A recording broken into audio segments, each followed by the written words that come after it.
My name is Teresa Lockwood. I reside in Ballard, New Jersey. I'm just gonna. Program that's rated top 15 in the nation.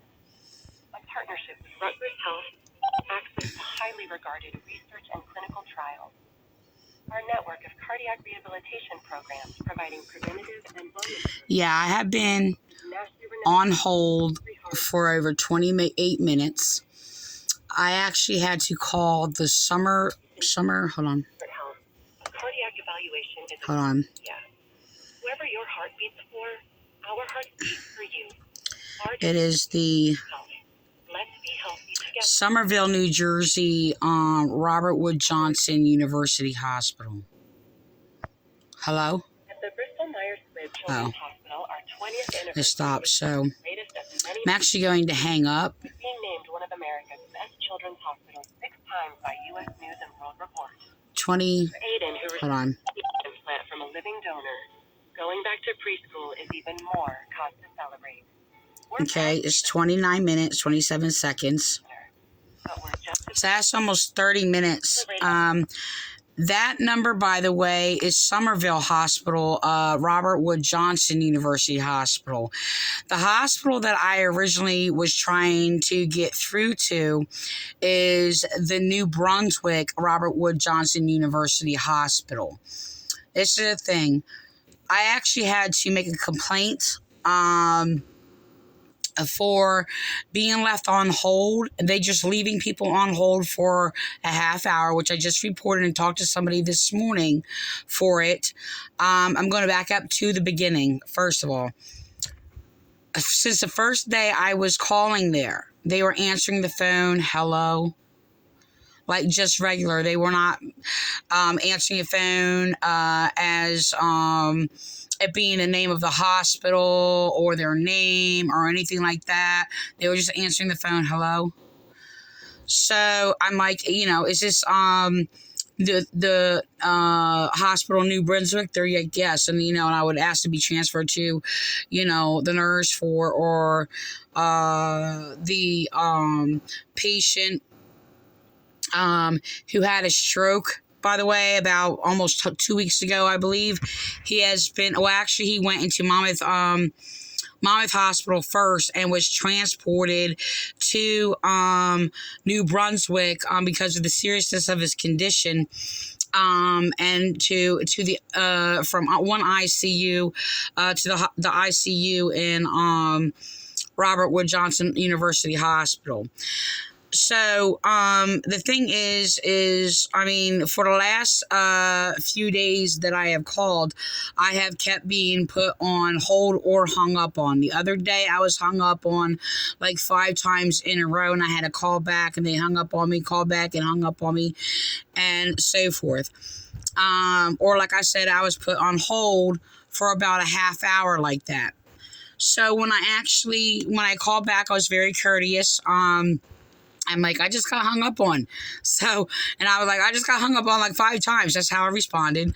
And I was very nice. And the thing is that I had to report. This is the 3rd time I reported it today.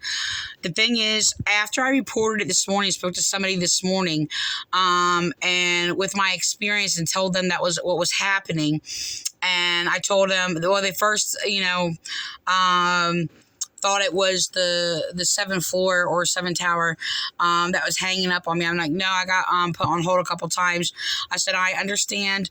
I was very courteous and polite. I said, I understand that, people are busy and, sometimes I'm left on hold or whatever. I called back, no problem. Or I would have a nurse sit there when they get a chance, call me back. The thing is, what was happening is I actually had to call the nurse's station for them to hold the phone for the patient that is in the hospital, New Brunswick, because they were not able to pick up the phone yet and things like that, but could speak by being given the phone. So the thing is, I had to wait for that. The nurses seemed courteous, except for a few days ago. a nurse hung up on me twice when they said they were okay, what happened is the nurse actually said that they will go to their room and call me back from his number, which is like an arrangement, that was made in their idea. And I was like, okay. So I let that, I call them, and I just wait for the phone call when they get a chance, or go in his room and things like that. So the other day, when this nurse said that, they hung up on me, and I just responded, okay, that's okay. And she laughed, and I just considered it was an accident, and she did it twice in a row. So things like that can happen, but it continued when I was, besides that, I didn't really have any problems. I was put on hold though, for about a half hour by the second floor nurse's station. Like I said, I just said, I understand, you have things to do or whatever, and I get caught up in doing something else. I said, okay. I said, because I told him, I just called. I said, I'm sorry, I'm calling back, but I got put on hold, but the thing is, the main number of the hospital that was, that you call in to be transferred to wherever the room, or basically the nurse's station on that floor. The main number of the hospital is where I guess they direct you when you ask, where to be directed to, or whatever. Ask them. Yeah. Okay. Anyway, so the thing is that, I made a complaint 3 times already, being left on hold, hung up on, and all these things. So what happened was, when I made the complaint this morning last time, my number has been blocked from calling in the main number to the hospital. I didn't get an attitude with anybody. I've always spoke friendly, just like I explained. And like I said, they are the ones that have been hanging up on me, have been putting me on hold for like a half hour. I had to call back. I even apologized. Like I said, even on the main number, I'm just like, I'm sorry I had to call back, but I was transferred. I was put on hold. I was hung up on, whatever the case may be. But this is how it has been going just about almost every time that I call. And I had to call about 10 times in a day. So I made these complaints to what they deem as patient experience. And I even suggest, I said, maybe, if it's possible that, maybe they need training or instruction and things like that, or so they can handle, phone operation better and things like that. And that was my, suggestions, like, oh, okay, well, thank you for the feedback and things like that. Okay. So I go to call back about, a couple hours later, waiting to be later in the day to speak to the nurse, to get information on the update. Oh, this is another thing. Let me just throw this in here. A few days ago, a nurse actually told me that he was actually going to be transported here a couple days ago. Okay, and that would be yesterday. He was supposed to come here, according to her, yesterday. The conversation was, I just wanted to clarify it, and because she said yesterday or whenever to get things together. I said, so it'll be today, that would be yesterday, today or the next day. She's like, yes. So I called the day that he was supposed to be transported, or I was told they were supposed to be transported. And they had no knowledge of it, because I was just like, well, I was told he was supposed to be transported today by a nurse, the day before. And they're like, well, they had, I guess, a team or whatever they do, get information and things like that. And she's like, I don't have any knowledge of that. I said, well, can you please confirm the information? I said, I was told that by the nurse like yesterday. And that's what I was told. Can you confirm that information and get back to me so I know what's going on? She said, okay. And she never got back to me about that. Like I said, I tried to get information today. I'm sorry. Let me put this in here. So when that happened, I basically called the place that he was supposed to be transferred to for rehabilitation in Compass, here, in Vineland, where I live. And as soon as I called there, I haven't even spoke to anybody. I called the main number, and I was hung up on 3 times in a row after I let it ring probably about 5 times.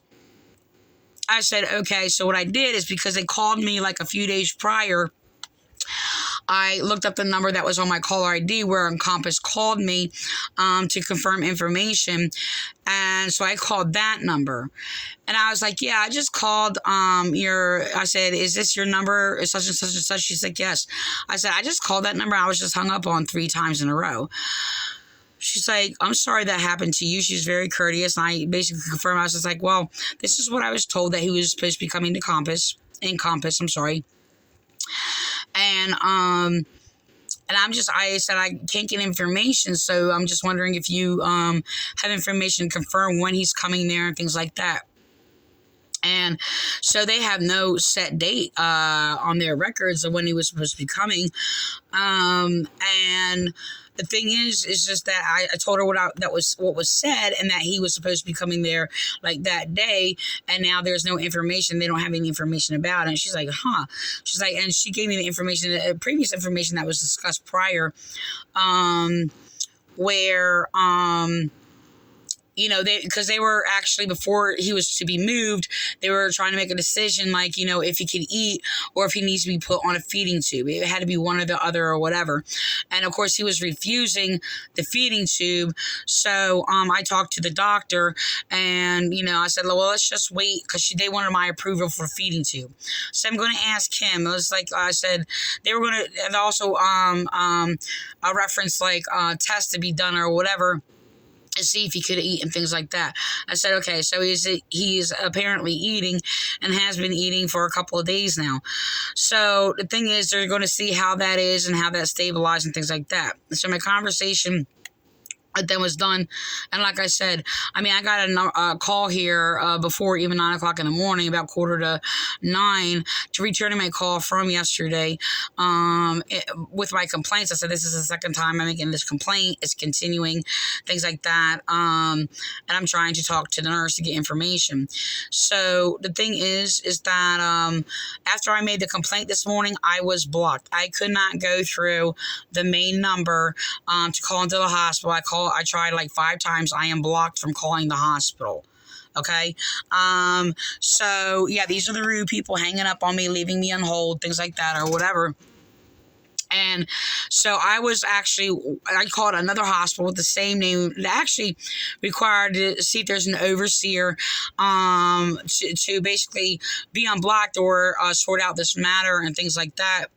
And she's like, I could just transfer you from this number. I'm like, my number's blocked though. She's like, that's okay. This number will pick up or whatever. You can and you can ask them where. Well, basically sum it up. Wherever whatever. Whatever my needs are to be transferred or whatever. So the thing is that I keep looking at that and reading it. I'm getting distracted. So the thing is that when I called there, I asked first to be transferred to patient experience again. I left a message and that my number is blocked, and it was blocked after we had I made this complaint. We had this discussion this morning. So the thing is, I had to call back through this hospital and explain the situation. I said, yes, I left the message with the patient experience. I'm sorry, calling back again. I said, but now I need to be transferred because I need to be transferred to the nurse's station or whatever. To see what's going on. She's like, okay, so she transferred me, and so now when I was transferred and I asked for the 7th tower or the 7th tier or floor, the 7th floor, for the nurse's station, they transferred me and I was left on hold for 30 minutes. And this has been going on just about every single day. So I can call directly to the room, but he's still not able to answer the phone every time. He's still very weak. He's half like paraplegic practically. Okay. And he can't even function that well or hardly speak. He can say a few words and things like that and respond and understand things. But it's very short and brief. And the thing is just that, it's just ridiculous. This is ridiculous. And by the way, they transferred him here because this is supposedly like a more serious hospital for more serious concerns and things like that, and dealing with more observations for stroke patients. So he had a stroke, by the way. He was transporting trees in the business, and he sideswiped the car because he had a stroke. Apparently, from what I heard, that he basically opened the door and fell out of the truck. They thought he had, according to the police and Lakewood police, they thought he had a seizure. So confirmed in the hospital, he had a stroke. They actually had to get my permission to be transported because he was refusing the tube, because they had to put him on a breathing tube to stabilize and make sure he stabilized, to actually be transported from Monmouth to New Brunswick. Because he was refusing it. And so I had to explain to him, I said, hey, you're in serious condition. You have to accept the breathing tube. Eventually, he ripped it out of himself. He ripped the breathing tube out. And so they left it out. They weren't going to try to do it again because they were afraid they were going to rip it out again.